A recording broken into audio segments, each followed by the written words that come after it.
Click subscribe to get daily Manchester United content from passionate Reds, only on All for United.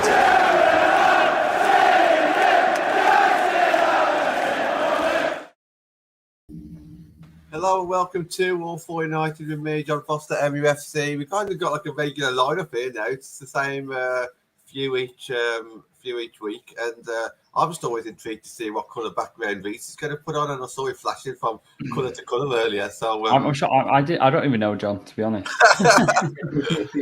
Brilliant. You okay, Reece? You okay? Yeah, bang on. Yeah, you okay? Yeah, not too bad, thank you. Obviously, first day back at work after 1 day off. It feels like I should have had 4 days off, like the rest of the country. But yeah, first day back at work today after 1 day off, and yeah, not too bad. Andy, how you keeping, mate? Yeah, all good. Thanks for having me on. Nice one, mate. Nice one. We were talking earlier about how busy it's been with like little bits of news here and there. Obviously, following Man United and our local team, Stourbridge. So it's still got all eyes on Twitter at least, even if there's no club football on anymore. Stu, how you keeping, mate?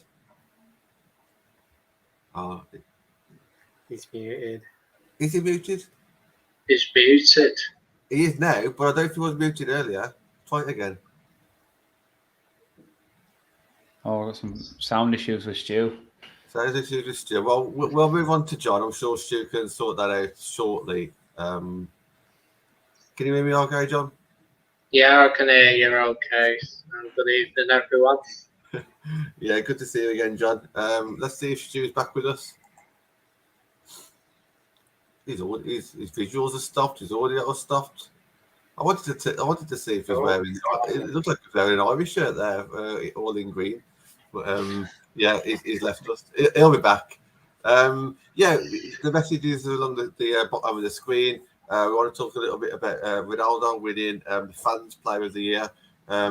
This is a great topic here. What John's come up with. What game do you wish that you had gone to? Obviously, that you never attended, but what game would you have loved to have gone to? I can't wait to get into that one. That's going to be a great one. Stu, as always, has got a quirky one at the end. What's your superstition? And then we've got a couple as well from Andy and Reece as well. So we'll get straight into it, just in case Stu's having a bit of difficulty. Andy, Fans Player of the Year, Ronaldo. I know me and Stu was talking just before you guys came and joined us before we went live, and I can completely see the reasons why he would win. But I was going to throw this one out there at the start. Was it the easy answer? Was it the easy answer just to go for Ronaldo, or was it just so easy because he was the best player? Probably because he was the best player. If it wasn't going to be him, it was going to be David DeGea because he won the Players' Player of the Year. So I say Ronaldo, just I say a living legend. To say that first game he came back against Newcastle, scoring those 2 goals. It was just. I say I was fortunate enough to be there at Old Trafford on that day, and just say it was an I was there moment. But Ronaldo's just, I say, he's dragged us out of like a lot of things this season. So I mean, he scored 18 goals in the Premier League, which saw him finish third behind Salah and Son as well. So he can still do it, though many have written him off before the getting back to United. So I just think he scored hat-tricks against Tottenham, against Norwich, obviously. Literally dragged us through the Champions League group stages to get us to that last 16 with the scoring 6 goals. And I think a favourite goal of mine, which was voted the goal of the season, was that one against Spurs as well, where he just struck it into the goal. I was thinking that was like Ronaldo the first time with us, so I'm just like I just thought I'm reliving the first time he was with us. So, and obviously Ronaldo's shown he's come out and shown his appreciation to us as fans, giving him that award, and he's saying, they say he couldn't be more proud of winning the award. I think it's like the 4th time he's won that now, which is, I think that equals David De Gea's record of winning the Fans Player of the Year as well. So, I mean, after such a dreadful season where we've had the lowest points in our Premier League history, I just think, with Ten Hag coming in and now, I say, an ageless Ronaldo still producing the goods. I'm just hoping next season there'll be an upturn in all our performances. Stu's back with us, so while I'm about to sneeze, I'll bring him in. It's not going to work. Here he is. Oh, It's not going to work. we can hear. Fuck off. Stu, we can hear you. Yeah, ready to go. Oh, this happened last week, didn't it? I'm sure it happened last week when his robotic voice started to come. Brendan, I'll come to your comment shortly, mate. But you just talked about your favourite goals. Just one of the ones that sticks in my mind was the one against Atalanta, just outside the box. I don't know how he managed to wrap his foot around it, but how he managed to get it. There is a lot, John. Yeah, absolutely. I'll just stick Brendan's comment on here saying that his contribution is overrated. What's your why is that, Brendan? I mean, obviously we can talk about like goals and stuff. Not everyone would score the amount of goals that he scored, or else they would have done. But are you talking more? What are you actually basing that one on, mate? Because I'm sure, throughout the halfway through the season, there were quite a few people that weren't overly impressed with Ronaldo. But I think at the end of the season, a lot of fans kind of lean towards Ronaldo having a good season. But yeah, just stick a comment in there, mate, and we'll talk about it. John, any surprises for you being the fans' player of the season? No, not really. I think it was, Andrew said, it was either going to be him or De Gea. I think Ronaldo, it's obviously not been a good season at all, to say the least. And I think there's much division in the fan base and all that. Maybe the fact, maybe De Gea won Players Player of the Year, he was a good contender, but then maybe some people feel Henderson should be the goalkeeper, and that might not allowed him to win the fans' player of the year. But whereas Ronaldo is someone who the majority of fans can get behind. Obviously, there are some who feel that maybe it was a mistake re-signing him in terms of that he did upset the balance of the team, perhaps, and all that.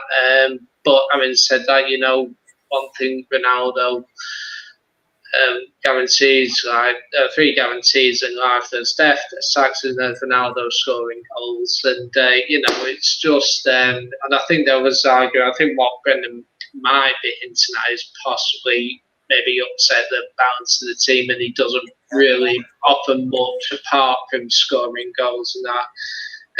Even though they score, they can do, yeah, but that's basically it. But having said that, though, he did get some big goals this season, and while it was Europa League, it's not what we wanted. It could have been worse without his goals. I think some of the goals he scored in games this season, like you think Tottenham hat-trick, you think the Norwich hat-trick, it could have been far, far worse than it actually was. He scored so many great goals, and the Tottenham goal, which Andrew mentioned, even his header in the 3-2 goal at White Lane, the amount of Norwich free kick, just so many great goals and at important times. And, if he does stay, he'll get more important goals next season. But there is an argument to say, aside from that, what does he actually bring to the team?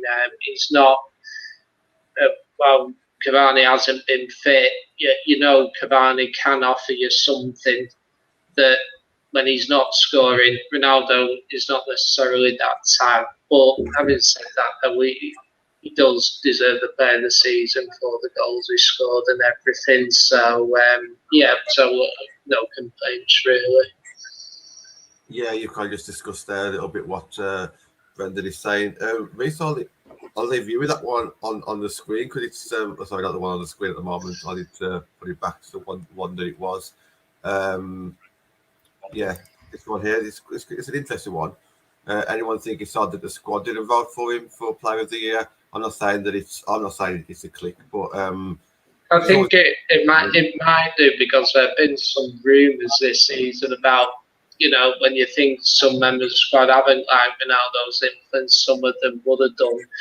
Maybe De Gea is someone who has respect within the changing room, perhaps, which reach out to all, parts of all the colleagues, whereas Ronaldo, some will love him, but some might be upset how much influence he has. So maybe there is something in that, perhaps. Yeah, I'd agree with John on that a little bit. I think equally we don't know sort of like, I've certainly not seen sort of the level of votes that have been cast within the team or the squad, so you don't know how close it really was. I mean, maybe it was a lot closer than we assumed that it may have been, but obviously no one can sort of begrudge De Gea of his award. I don't think. I think it was a very close call. We talked about it in a previous show a couple of weeks back when we did the sort of Player of the Year, and it was between them two, which is, I think, considering the season we've had, it wasn't a big shocker, was it? Really, there wasn't many candidates for the award, to be fair. So, no, I mean, Ronaldo very much deserving of the Busby Award, really. But it was close. It was generally for both the awards. I mean, I suppose Ronaldo, both De Gea and Ronaldo could have really snatched both of them, couldn't he? I suppose. So it's a difficult kind of choice between the two. But I suppose the downside with Ronaldo this season is that on a kind of positive aspect is it's been kind of overshadowed with how poor we have been this season. And I think he's been a glimmering hope, isn't he, in a pretty poor season, and we should really have been celebrating some of his achievements a lot more than we possibly have this season. And some of his goals, some of his big moments in games, in European games, were unreal when you look back at them now. You just think they should have been moments in a season where we did something positive, and yet it's been such a poor season, and yet he still managed to do some of those amazing things this season. Scoring two hat-tricks this season, getting last-minute winners several times in big games, in European games. So yeah, it was a tight one. Do I think that it's odd that there's a bit of a click against? I don't think there's a click against Ronaldo. I think it was probably just people within the squad. Obviously, De Gea's been there for a lot longer than Ronaldo. Well, has he been longer Ronaldo? I think he probably has now, hasn't he? To be honest, considering when Ronaldo joined and left. So there's a lot of the squad members there now that are quite fond of De Gea as well. So, I don't think it's necessarily a kind of, I don't know, a bad thing that De Gea won the award over Ronaldo, or Ronaldo wasn't, there's some sort of click going on. I think it's just they recognise his achievements as a really solid goalkeeper, as a solid member of the team. So, yeah, I don't think there's any right or wrong answer with this one, John. It's a pretty difficult one to answer, isn't it? But I think both players have been brilliant this season, and I think either one of them would have been worthy of it. So, that particular award. I'll ask everyone Lanzel's questions shortly, but I just want to hear, Stu, now that you're back, just your thoughts on. Yeah, sorry about that. My machine decided to update. No, it's all right. It happens to me all the time. But yeah, I will just throw that one out there as well. We've mentioned David De Gea and Ronaldo. Obviously, have your say on those. But is there anybody else that's like maybe outside the box you might have thought that has gone a little bit unnoticed by the fans this season? Well, I wouldn't have picked either. It's too easy. Everybody picks Ronaldo and De Gea. There's either a lack of imagination or a real lack of understanding of football. And I'm afraid I think it's the latter, because Player of the Year has gotten. It isn't always to do what you do on the pitch. It's how you are in and around the club and how influential you are as a person within the team. But everybody thinks Player of the Year has got everything to do with how many goals you score, or how many assists you make, or how many passes you make, or how many saves you make, how many defensive headers you make, and things like that. It just isn't. There's a lot more to being a valuable member of a football team than the actual parts of the game you're actually put on the pitch to do. Ronaldo's job was to score goals. De Gea's job is to keep them out the back of the net. So I would have gone for Mata for influence. He played or had a hand in the last 9 games of our season and transformed the way that we were playing. Yes, we didn't particularly win, but he showed a hell of a lot of leadership, a hell of a lot of skill, a hell of a lot of guile. and he kind of demonstrated to the arrogant squad that we have what it is to be a Manchester United footballer. And that's what Player of the Year is all about. It isn't about the stardust, the sprinkle.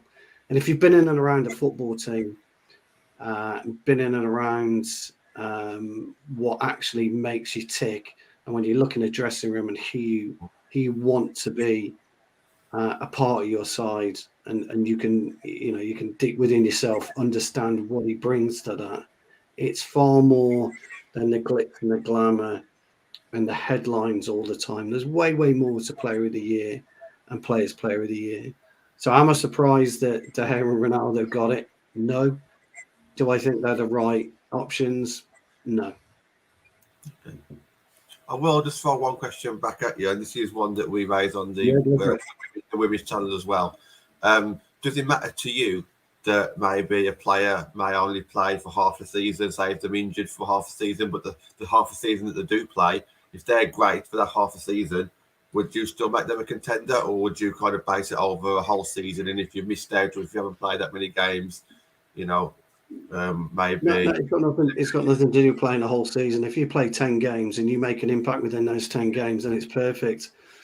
And I kind of, Gigi, whatever his name is, it completely makes my point. He doesn't get it. That's the whole thing, you see.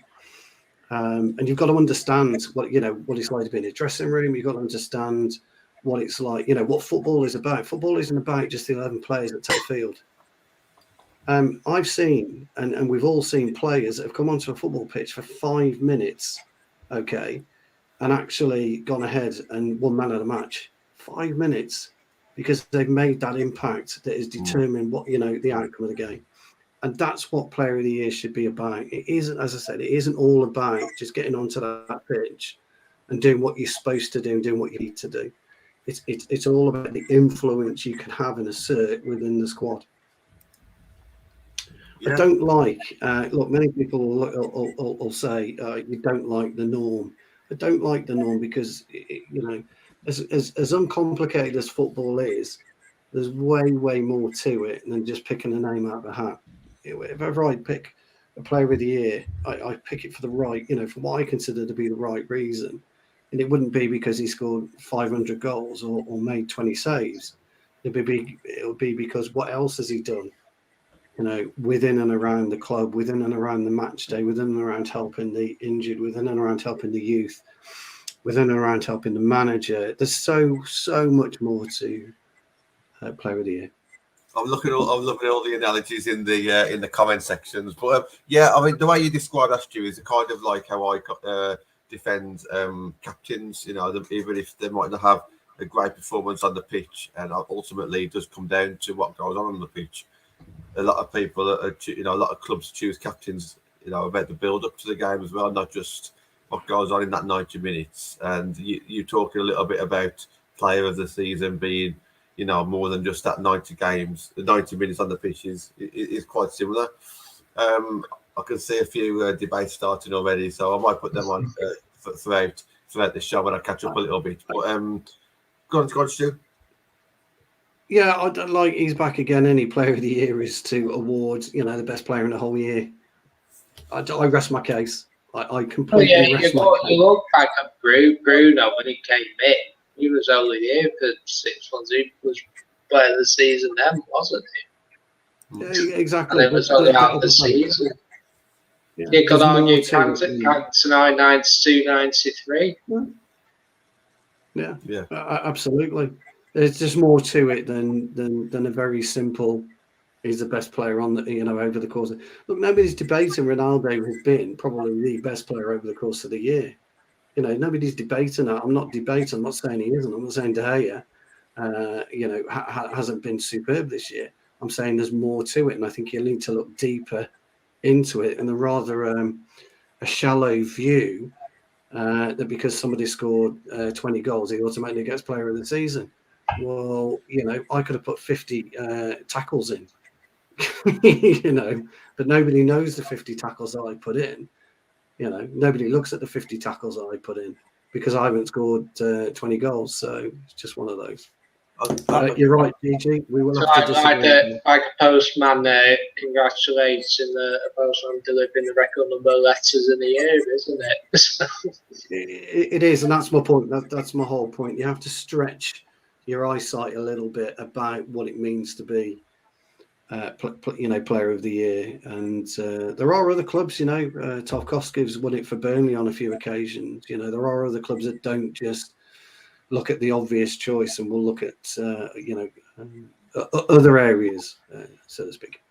I think it's difficult when you have a season like we've had, because you don't necessarily want to award anybody, do you? Really, I think, looking at the shining lights of what has been a terrible season, it's obvious it was going to be De Gea and Ronaldo, because they've been the two sort of whether you look at it in terms of a team performance or not, the only sort of positives we can glean over a full season, whether that's for the right reasons or not. I understand Stuart's point. I think if you'd have looked at a title winning side, or a side that had won something in maybe the FA Cup, you could maybe have selected a couple of players from the FA Cup run, but we didn't, and there's nothing really much to glean from the fact that from a season other than Ronaldo's standout performances this season with his last minute goals, his hat-tricks a couple of times this season, and his goals in the Premier League, and then De Gea's unbelievable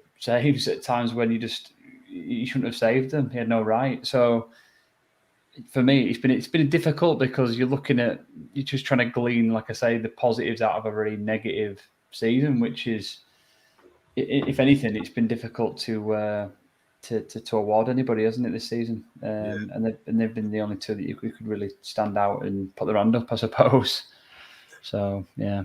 And Andy, the way like Stuart described his player of the season, it kind of makes you think what's more a valuable insight, the fans' player of the season or the players' player of the season, because the players would see exactly what Stuart just mentioned. They would see what matters, like in the dressing room, on the training field, and all that kind of stuff. And I just said Matt as an example because obviously you mentioned his name, but sometimes you get more of an insight into what actually does go on from what the players' votes are. Or am I wrong in that one? I'm not too sure.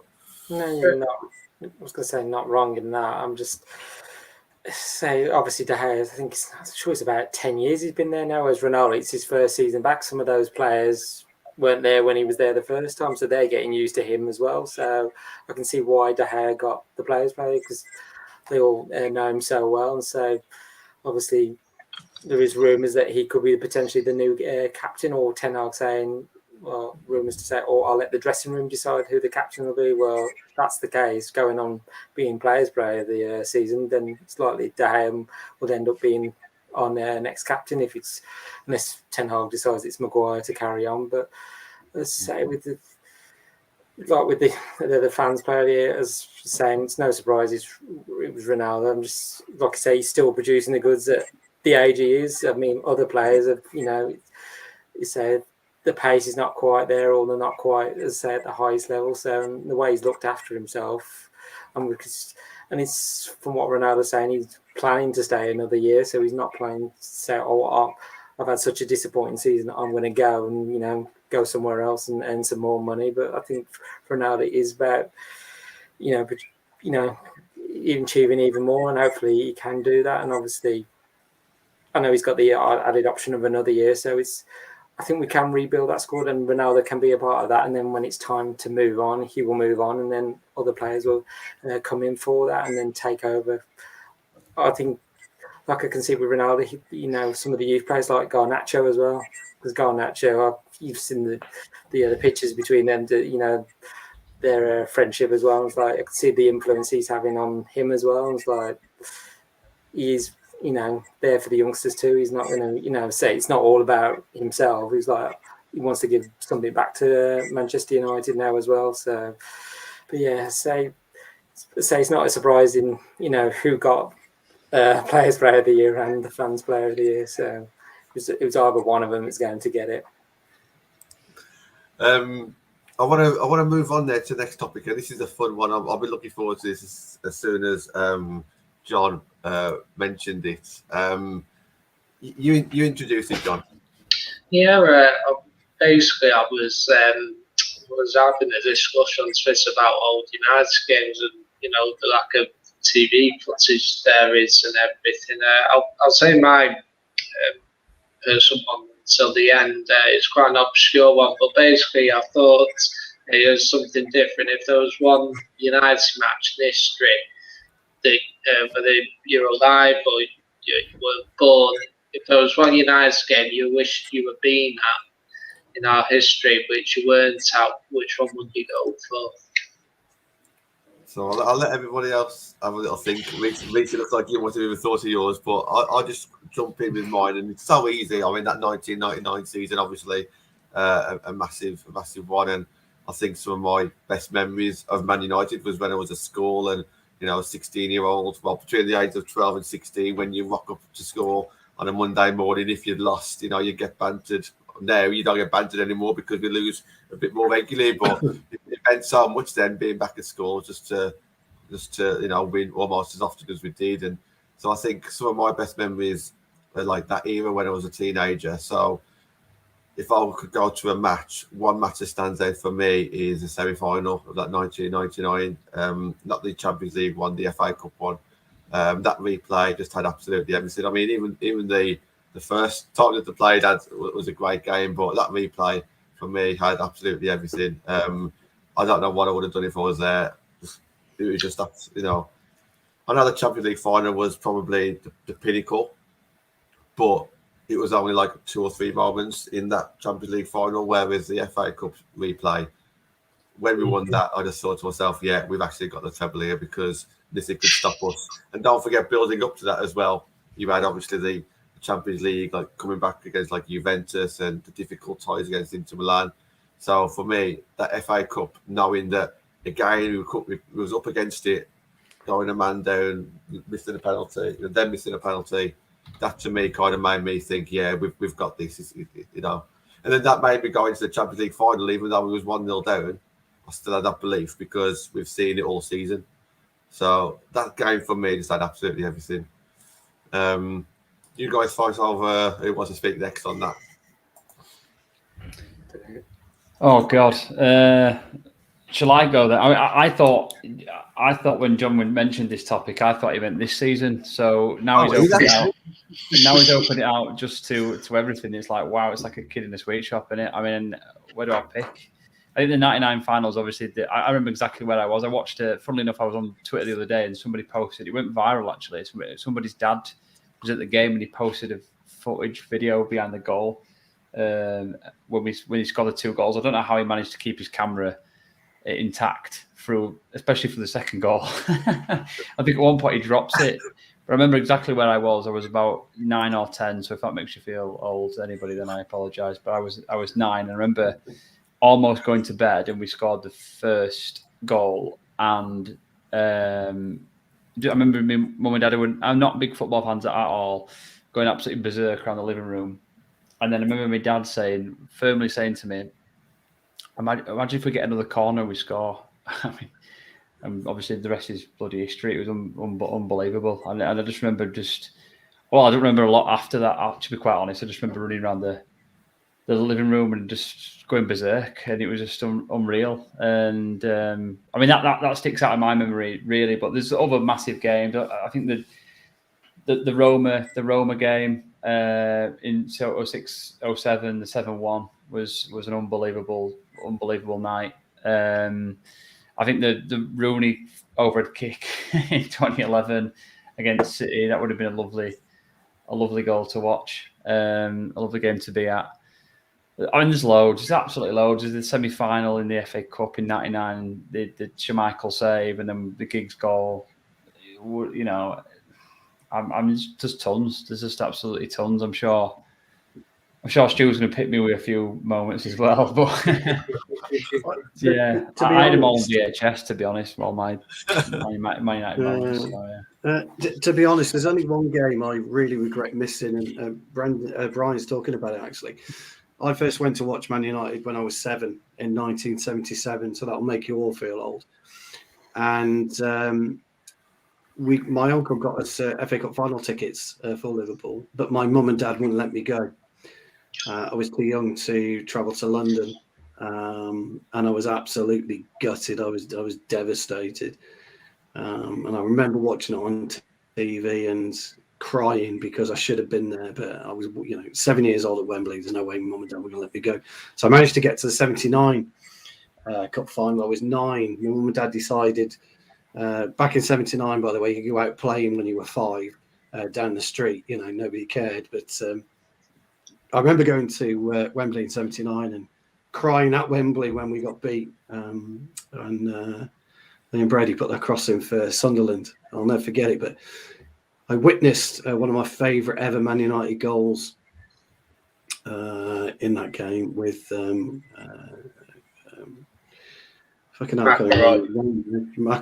McElroy, weaving his way to the edge of the area. Big old McQueen had got us 2-1 in. Got us back into the game, and McElroy makes it 2-2, and then they pop up the other end, and the rest is history. I was lucky enough to be there in '99 in Barcelona, so that's one for me. I have scalped numerous tickets and stood in the Kop. I've stood everywhere. During the '80s, where you could go and you could scalp tickets. You could get on a train. You didn't have to have a ticket, and you could scalp tickets outside. And I've stood in a Kop on many occasions. I've been to, pretty much all the grounds, I can think of. My favourite was Palace. I used to love going to Palace, just jumping on the train and going to Palace. You could get pretty much halfway down to London without paying back in those days. But yeah, 1977 for me, it was absolutely brilliant. Somebody asked me actually earlier about Big Norm, and I'll just tell you a quick story. I scalped a ticket for Liverpool away 1988. We drew the game 3 each. Anyway, cut long story short, Steve McMahon was supposed to be the tough man of Northwest football, and everybody was talking about the potential clash of Big Norm and Steve McMahon, and McMahon was fouling everybody that day, giving little Gordon Strachan a bit of a kicking. And Whiteside was just coming back from injury, so he was on the bench, and he come in and he absolutely clattered McMahon. It was a fucking world of rock hard. The pair of them just got up and just got on with it. And Gordon Strachan scores the equaliser. We were 3-1 down actually at one point. Gordon Strachan scores the equaliser, and I'm in the Kop. And Gordon Strachan walks over to the Kop and does that little kiss. And the fucking Kop, honestly, they literally lifted everyone up and started carrying people towards him. If they could have got him there, they'd absolutely ripped his head off. But the worst moment for me was we scored. Brian Robson scored early doors. It was in the first minute, can't quite remember the time.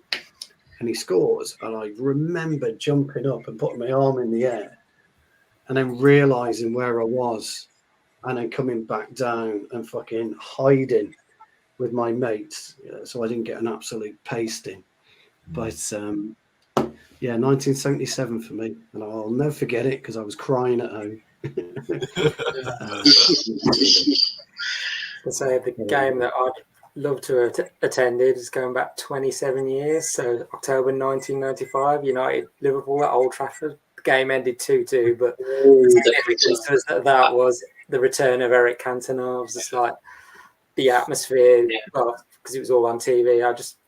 The only thing I can liken it to is Ronaldo's return and his second return to us against when he played against Newcastle. So, I mean, say Eric's my idol, so it's why I fell in love with United. And I mean, the previous season because obviously Eric was suspended for those 8 months after kicking that Crystal Palace fan.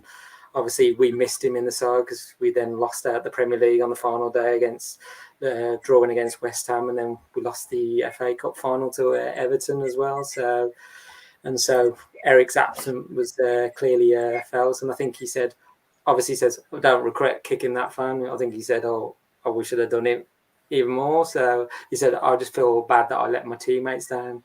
And it's almost like either by coincidence or clever TV scheduling, Liverpool had to be the return game for him to come back. And I mean, as you saw, Eric Cantona flags out there, the Eric Cantona masks as well. So it was just like the atmosphere, even just watching it on TV was just incredible. When Eric was walking down the tunnel, with his collar up, chest out, going, "Yeah, I'm back on my stage now." And so, and he clearly had an influence straight away, because I think in a matter of seconds he set up Nicky Butt to score as well.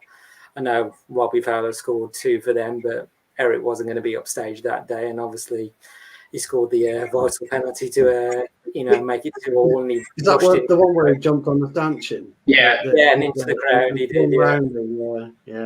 Yeah, and then obviously that season, some of the goals he scored, to make us, secure the league as well. And also, I think the influence he had on the younger players, that was when the class of '92 had just come through as well. So, as they said, the ship had its captain back. He was steering them in the right direction, and obviously in the FA Cup final, he had that influence with the winning goal to beat the Scouts. So I wish I'd have been at that 2-2 game watching Eric's return. That's one regret. I never saw Eric Cantona live at Old Trafford. But I say, in terms of atmospheres, the Ronaldo one probably comes close to that, this season. So would have been nice to have been there for the Eric Cantona return. Yeah. Well, there's a few, obviously, from the treble season. Probably the one in my lifetime, all that's been up, was the Juventus semi-final in '99, the 3-2 game. Would have been, but also not just that. As mentioned, the 2-1. A lot of games in the '90s, they'll come back at Main Road, the 3-2, 5-0 to City, 9-0 to Ipswich. Probably. For United fans' perspective, the Blackburn game after we won the league after 26 years as well, that was a great atmosphere. To go back to yesteryear, the 68 final was mentioned, the Benfica game where George Best tore them to shreds and everything, the 5-1, I mean, that would have been amazing against being that. But I'm actually going to go for an obscure one, and the one I'm going to go for was the Busby Babes final league game away at Arsenal, the 5-4. Basically, those who don't know, United were 3-0 up half-time. Arsenal got it back to 3-3.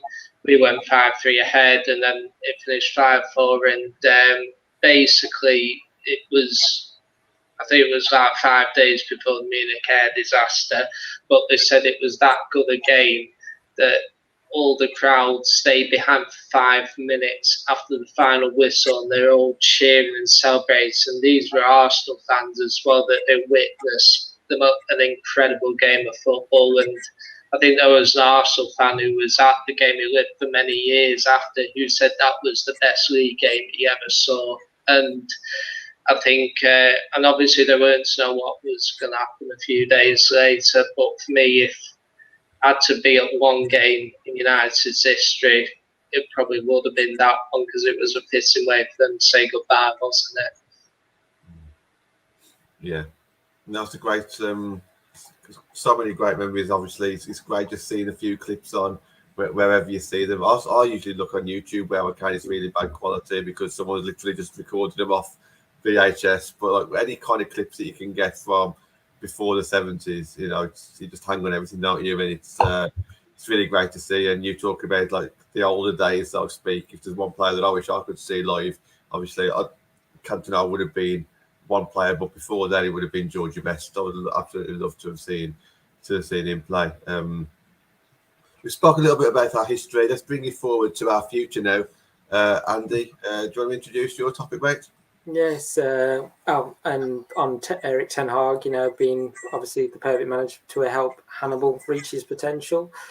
I mean, Hannibal's just made his 13th international appearance for Tunisia this past week. So obviously, only being 19, he could easily go on to reach triple figures for his country before his career's out. But I feel like with his United career, that's just getting started. And obviously, 21-22 season, I'd say it's been more of a limited progress rather than a big leap, in the jump.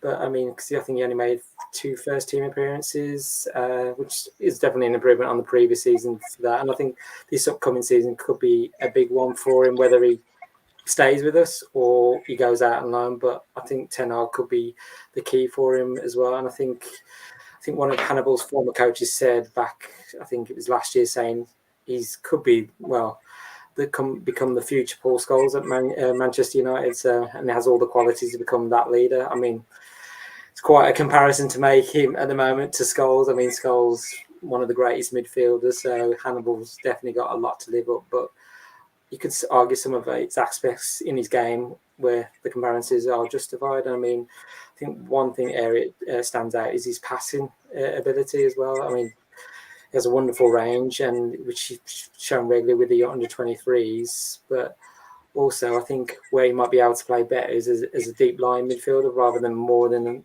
in the forward role. But he has the potential to do both, or operate as a winger or as a false nine, as he's done with the under 23s. So, thinking if he's going to be a deep line midfielder, I think he might just become everything that Paul Pogba wasn't quite with United, because he sort of wanted to play that role and dictate games as well, which Hannibal has potential to do, and pick passes out from deep, which Scholes literally could do. He literally could see a player ahead and go, "Oh, I'll just ping that pass and get it on the button." So, like Scholes as well, he's not afraid to get on the ball as well. He's always mobile, always trying to help his teammates out as well, and comfortable with running with the ball as well.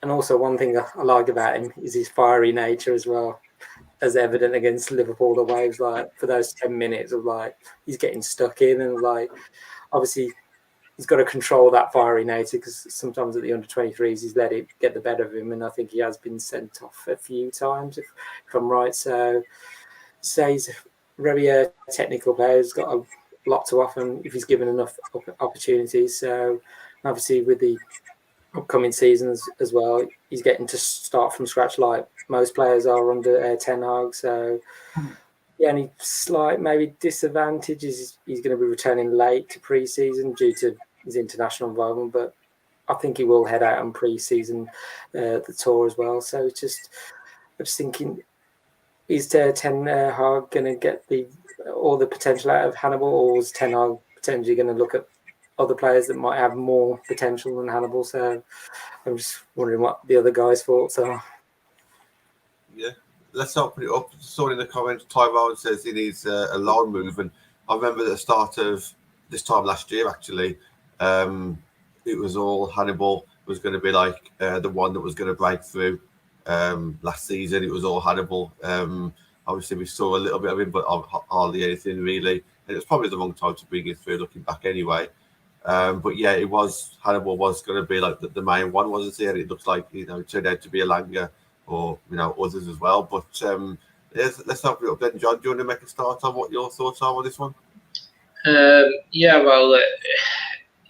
He's obviously made his debut so far, and he's obviously done well to be a Tunisian. That obviously it was a baptism of fire start for him. His first game being at Anfield in that circumstance, but I think he's clearly got potential, hasn't he? But I think I always err on the side of caution with young players, and that I don't always see the next best thing. And you got to, if they're going to be successful, they'll be their own person, they'll be their own player and everything. But I mean, potentially Ten Hag might see something in him. I think he's the right kind of coach to, not just with, maybe it can be Elanga and other players like that. He's the right type of coach to spot talent and work with it. But obviously, he has to bulk up a little bit, and he obviously needs to do a little bit of maturing as well. Obviously, we saw him in the Liverpool game. A lot of us thought he was man of the match and that, but it wasn't exactly. I think his performance was based mainly on emotion rather than playing with his brain. And obviously Rangnick pulled him out the team for the next game because of that. And I think he does need to show a degree of maturity in that, because to be successful, you got to recognise it's a man's game, and you'll be up against players that are physical and that kind of thing. And I do think Ten Hag is the right kind of manager if he is to be successful, but we'll just have to wait and see whether him and others make it. Medjbury's a difficult one, really, because I quite like him as a player. You know me, guys. I like an aggressive footballer, and he's an aggressive footballer. He'll do well for us. But it isn't just Medjbury you've got to consider. You've got to actually consider the players that are going to be around him. And if we don't get the right type of player, and I'm thinking about Christian Eriksen, someone with a lot of experience who can help and guide him through the match, then I would send him on loan. Someone like Southampton would be really good fit for him. I'd send Garner out, as I said before, to Brighton, because I think it'd be a good fit for him. Medjbury, someone like Southampton would be a great fit for him. And that's what you need. It's all right having the talent, and it's all right having players to look up to like a Ronaldo. But if you haven't got the right type of players in and around you on a daily basis, someone like a Juan Mata, somebody like a Matic, somebody like an Eriksen, these types of players that are excellent on the ball, calm in possession, don't rush into games with any tenacity, but use the ball with guile and skill. That's what Medjbury needs to evolve in his game. He needs to be able to use the ball better. He's a fabulous talent. There's no two ways about it. He's got great feet and he can pick a pass, as Gigi said. But as I said, I'll come back to it. It's what you have around him that will help him grow as a player. And if you have the wrong players around him, he'll wilt. We've seen it before. We've seen it in the past. We'll see it again. So whatever Ten Hag decides to do with him, he's got to make sure that there's players around him that can get the very, very best out of Medjbury. And that's how players should be brought up. When you look at the class of 92, what they had to come into when they walked into that dressing room of huge, huge characters, Ince, Schmeichel, Keane, Bruce, Pallister, Irwin, we're gone forever. Huge, huge characters. Been it, seen it, done it in football. When you walk into the dressing room today, where are the characters? When you look around, where are they? There isn't anyone. You've got Ronaldo at the top end, who has demands way, way, way above what most footballers today are willing to give, and which is great for a young player to look at and aspire to. But you need to be brought down to earth in many ways. So you need to have players that are willing to work with you on the pitch and away from the pitch. And we don't have that right now. So Ten Hag will have that dilemma more than his talent to consider. Yeah, just before Reece jumps in, just on that, it's not just about not having the leaders, it's about being very unstable as a squad, as a team over the last 12 months. Obviously, Solskjaer leaving halfway through the season, obviously added instability as well. You do want your youngsters to come in at a stable time, don't you? And I think now would be a great time to be looking at that. Obviously, then you're relying on the players that you're bringing in and the players who are staying. You're hoping that they've got that right mentality, and that a lot of the things that was said last season was hopefully all just rumours, and anything that was the truth was hopefully just been washed away now with this new era. But yeah, I do thoroughly agree that some of these players, it wasn't the right time last season to bring them through. But I'm hoping that this season, it will be. Do you want to jump in on this one, Reece? Yeah, definitely. I think as much as we've had such a difficult season this season, we've had a lot of players sort of potentially sort of going out the exit door, and a lot of aging players sort of coming to their end of their contracts or whatever else. For several different reasons, they're kind of leaving the club. We've got such a massive abundance of youth. I think I know Hannibal's kind of one of those players that we're hoping has the right, credentials to make it. And I was just kind of noting down as you were all speaking as well, just about how many good players that we've currently got that have been mentioned at least once or twice this season. And I'll just mention a few of the names, and you'll just think, how are these players going to get into this side? I mean, McNeil, Garner, Hannibal, Garnacho, Palestri, Fernandez, Shoretiri, Zidane Iqbal, Elanga, Savage, Williams, Diallo. I just don't know how we're going to find a way to fit all these players into, which is a great problem and a great headache to have. And I think this is why we've got to be so positive with Ten Hag and positive with the way that the club is going, because we have got such a strong group of youth players coming through. Hannibal is clearly, one of those players at the top of his grade, who's obviously, prospering in his age group, but there's lots of other players just in behind him as well. But there's obviously quite clearly a few players like Elanga who still need to kind of prove his worth as well. So I know they play slightly different positions, but again, Stu's right. We haven't got that foundation where young players can build from, and that's very, really important. You can't just throw players together. You certainly can't just throw young players into the mix and hope that they're just going to prosper.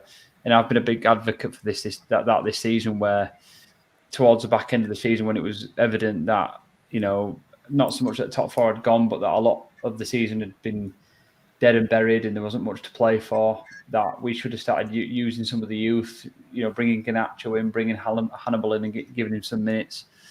And we debated that on the show, whether that was right or wrong at the time. But, ultimately we want these kids to prosper. And, low moves, are they as productive as they once were when, Beckham had his low move and stuff like that? Obviously came back to United and prospered back in the 90s. I'm not sure it has that kind of effect or that impetus as it once did, but I don't know. I mean, I could be proven wrong. These players could come back after a loan spell like Hannibal, like Stu said there. Southampton would be a good loan move, but then has he got enough about him to get enough game time and enough minutes in a Southampton team in the Premier League? I don't know. Maybe so.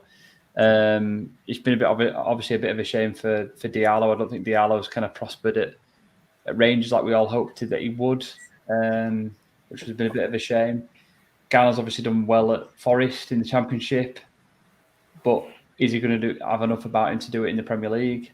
So there's big question marks, isn't there? I think what we're hoping for and what we'll ultimately get out of these players is there's a big grey area, isn't there, between that, and obviously we all want to see them do really, really well, but there's I think there's more quality and more class that we need to build on now in the immediate term, rather than rushing these kids straight into the first team. So yeah, look, Hannibal's got a massive future, as well as some of the other players in the youth team. But I think, like Stu said there, rightly so, I think he needs a really good, solid low move, which gives him plenty of confidence and plenty of game time to build his craft and hopefully gain a bit of confidence, like Garner's done this season, to potentially give him some sort of leg up to give him a shout of the first team, possibly the season after next season. So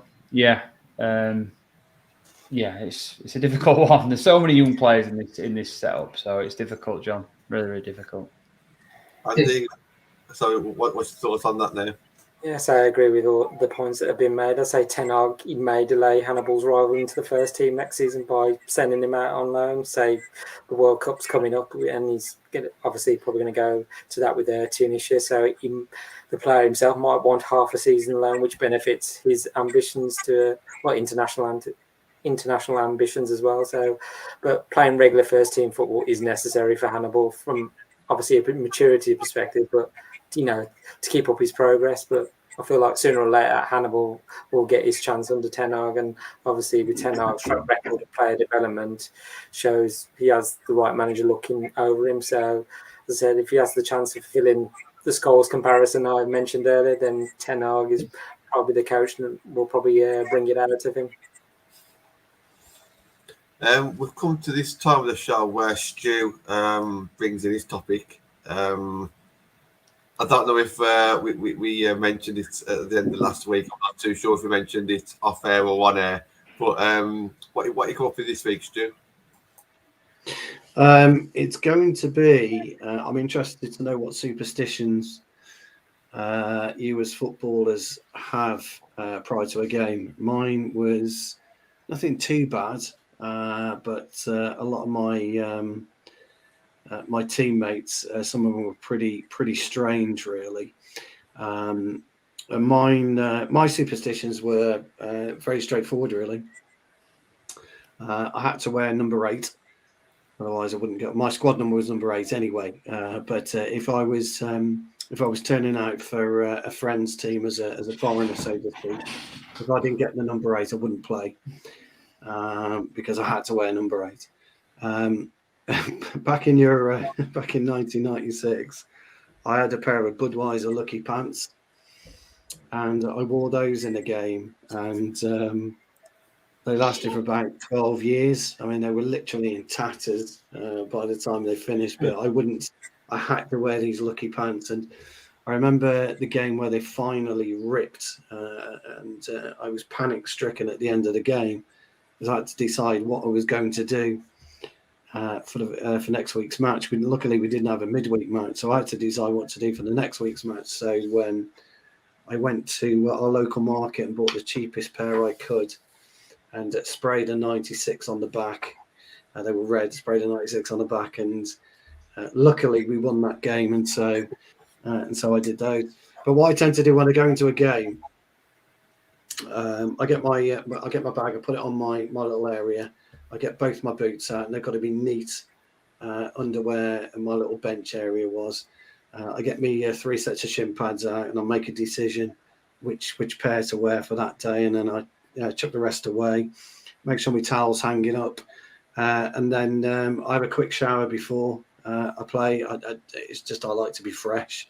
I have a shower when I came out, by the way, but I always just have a quick shower. There's a little bit of a dip, wet the old hair, wet the skin, dry myself off, and then go to work with the old deep heat on the thighs and the knees. And then I'd always put my right sock on first. That I don't know why. I'm not really sure that's a superstition. I always used to put my right sock on first, then I put my left sock on, and then I'd make a decision on which boots. Top would always go on last, not like Paul Ince or anything like that. I'd always put my top on the bench. It is probably OCD. You're probably right, pal. And that used to be my routine. A bit weird, but that was my routine. Some of my mates wouldn't speak to anyone, would listen to music, wouldn't say a word to anyone until we went out for pre-warm-up and then come back and then wait for the gaffer to give us his instructions, to which I never paid any attention to that part anyway. And some of them, I know 2 or 3 players that used to wear different types of boots. Somebody wore a World Cup and on the left foot and a tempo on the right foot, or they would wear different colour boots as that happened. Some would wear 2 sets of shin pads. It's very, very strange. Somebody had to wear a vest, even in the baking heat. All sorts of types of superstitions. So I'm just interested to know what superstitions you had before you trotted out across the white line and went to battle. Get in the comments if anyone wants to join in there. Let's just go around the table. I mean, I don't have many like superstitions as such, but what I will say is we had a phase at school. I don't know if anybody else did it, because you're probably not my age group, and it sounds really weird now looking back. But we started to tie our shoelaces underneath our shoe, and it was okay. We stood because obviously it was okay, but like we put like a lace up like underneath. I guess because the lace was so long back then that I didn't want to double notch them, so we just used to go underneath the shoe. And ever since, I always just used to do that. And I don't know why, but I just kept on doing it, and I just didn't ever not do it. I mean, if I'd done it, I haven't played football for years now, so I'm sure I wouldn't do it now. But when I was playing then, it was just part of a routine that I just tie my laces really, really freakily looking back. John, let me tell you that World Cup wearers, Copa Mundial wearers, and Kaiser wearers still do that today. Okay, And a little, so we must little have from tongue somewhere. pad. Then I'm guessing one of the kids at school probably saw someone famous do it, and then it just went round our school that we always used to put it underneath our boot. Yeah, so Well, back in the day, they used to have longer laces for that, for that reason. Actually, New Balance, when New Balance bought the Robson Pro out, oh God, 1985, I think, maybe 1984, they had shorter laces. Robson Pro did. New Balance Robson Pro. Reece, shall we start off with you? Have you got any quirks or any superstitions at all? Not massively. No, I wasn't very superstitious. I mean, it's funny. I do remember the laces thing. Actually, you just kind of brought it back then. Yeah. I think it's kind of. Do you remember? You sort of don't recall why things stopped happening, and then you sort of like that memory sort of flags it up to me that I sort of remember the tongue on a lot of boots when I bought boots, and then I think it was the Predators that we were talking about the other day with the first boots that really had the elastic tongue, so like then the laces seemed to be shorter and then it protected the laces a little bit, but then gradually the tongue stopped happening on boots, so you don't really have much of a tongue on boots anymore. It's really weird how that kind of stopped. But yeah, superstitions, I don't know. I mean, just on Stuart's pants for a second, that couldn't have been very lucky for a lot of the people that were witnessing those pants before they ripped. That must have been a very odd sight to see, Stu, before there must be some serious holes in those pants before you ripped those. Oh mate, they were terrible. They were terrible. I mean, they were given away free. If anyone remembers Euro '96, Budweiser were giving them away free. You're going to a pub. Well, I don't like Budweiser either. Anyway, I'm a Guinness man, but you go to a pub, they just put these fucking pants at you. So, well, they'll do. So, you don't want to wear your Calvin Kleins when you're playing or whatever the pants of today are. So I just started wearing those, and they were absolutely great.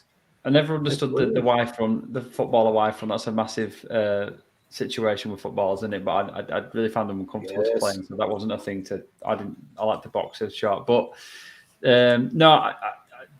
Football socks, if you get them brand new, especially these days, tend to have I don't know why. I think it's just because of the cushion on the bottom of the foot, but the old style didn't. But then nowadays, talking 10, 15 years now, that they usually have like a left and a right sock. And there is a left and a right sock, yeah. A left and a right sock. So I was always quite thingy about making sure I had the left and the left foot and the right and the right foot. Otherwise, I'd this kind of weird superstition that I would have like two left feet on my feet. It'd be like the wrong way around. So I'd make sure I always got them, and I would genuinely take them off if I put them on and I didn't. And I'd look down, I was like, oh God, I put them on the wrong feet. It won't make any difference. It's just when you originally get them, they've got like a weird cushioning that kind of fit your foot. Fit the sole of your foot, so if you put them on, you wouldn't necessarily notice it, but then it's just so I wasn't hugely superstitious, but the little things like that, and I made sure I always had tape like at the bottom of my. If I didn't have tape, I was a bit stressed out, and there was always somebody going around in the changing room going, "Have you got any tape? Have you got any tape?" And I'd always be the one that I'd have plenty of tape, so I was blending out tape all the time. Biggest cause of shin splints, that is tape around the underneath your shin pads. I just did it to keep it. Well, I did it as a bit of a fashion statement, to be honest. Yeah, I know. It's not good for your legs. Not good for your legs, pal. No, I didn't tape it up too hard. It was just more like, just to keep the, bit of a fashion statement. But yeah, other than that, no, nothing major really, John. To be fair. Yeah. All right. No, I've got a bit of a superstition with my right foot because I'm right-footed. Actually, I like to put the right sock on and my right boot on first before my left. Also, a weird one. I actually, whenever I step foot on a football pitch, I like my right foot to be the first foot that steps on the pitch. Ironically, for some reason, probably. The reason I got a bad right knee now, but that was superstition for me probably, and I wouldn't say it was necessarily superstition, but I always like wearing the number 4 because it was I was born on the 4th day of the month, and it's my favourite number. So there we go. I was going to say, I didn't necessarily have a superstition, but like years ago when I was playing 5-a-side football, I always had to wear my United shirt. I just thought. Probably didn't. I thought probably didn't make me any better of a player, but I just thought I just wanted to be, out on the pitch on my United shirt and just like thought I'd live my dream, in the United shirt, even though I wasn't playing at Old Trafford, just on some five-a-side pitch. But I thought, I always had to wear my United shirt, so just thought made me feel like I could be, say, as a youngster, you always think, oh, I'll be a professional footballer, but never quite works out that way. So sort of live my dream on a five-a-side pitch. So that was probably something from a few years ago. I always had to wear my United shirt. That's something that suited last week's show, Stu. So what would have been in Andy's bag? Well, obviously his United shirt. There you go. And the goalkeeping gloves as well. And the goalkeeping gloves, absolutely. Yeah. I once won goalkeeper of the week, weirdly. You won goalkeeper of the week? I'm no goalkeeper, I won goalkeeper of the week. Crikey. There was no point between the sticks. We got the squad. Putting me between the sticks, terrible. Putting you between the sticks? No, waste of time. You may as well just put a gaping goal there. I was awful. I like actually mind going goal myself. When I was growing up, I used to think I was decent, but as it turned out, I wasn't. So, not that I was a decent footballer anyway. I'm just saying I wasn't a great goalkeeper. So. I can imagine you being really vocal and being organised and telling people where to be. Yeah, I was vocal, all right. Yeah. I come for a cross. I never catch it, mind you, but I come for it. Well, what's your distribution best in De Gea's, Stu? It was quality. My distribution was. I just used to lump it up the field at the end. The old-fashioned way. Yeah, that was it. Bang at last. Yeah. We have come towards the end of the show. We have got a scrolling message about, and we did mention about on that message that we'll talk a little bit about the league strips or the 3 strips. So we'll talk about that one next week. We've run out of time tonight, but thanks to everybody for joining us. There's been quite a few of us tonight, and thank you to everybody in the comments. There's been quite a few questions that we've answered as well. So same time next week, I would have thought. Monday, 10 o'clock next week. And tune in for the rest of the shows this week as well. See you later, guys.